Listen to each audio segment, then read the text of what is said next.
বুলেটের নাকি ভাইব্রেশন বেশি হয়, ডিম ফাইটা যায়, শুনছি আর কি। ভিউয়ার্স, আপনারা দেখতে পাচ্ছেন আমাদের সামনে আছে বুলেট, মানে রয়্যাল এনফিল্ড বুলেট, এবং আমাদের সাথে আছে আরেকটা মোস্ট ফেভারিট এবং পপুলার বাইক, আমাদের অ্যাপাচি 4B। দুইটা কাপ আছে, দুইটা কাপে পানি রাখা হয়েছে। আমরা ভাইব্রেশন টেস্ট করবো যে 4B-তে বেশি ভাইব্রেশন নাকি আমাদের বুলেটে বেশি ভাইব্রেশন। আমরা প্রথমে 4B অ্যাপাচিতে দেখবো। আচ্ছা, এই ঢাকা শহরে আমি দেখলাম ভাইব্রেশন দেখতে পাচ্ছি।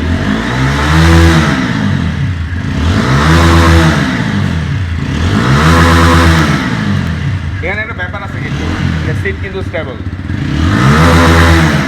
আচ্ছা, আমরা বুলেটের আসতে দিতে বলতেছে সবাই, বুলেটের নাকি ভাইব্রেশন বেশি হয়, ডিম ফাইটা যায়, শুনছি আর কি। Let's see.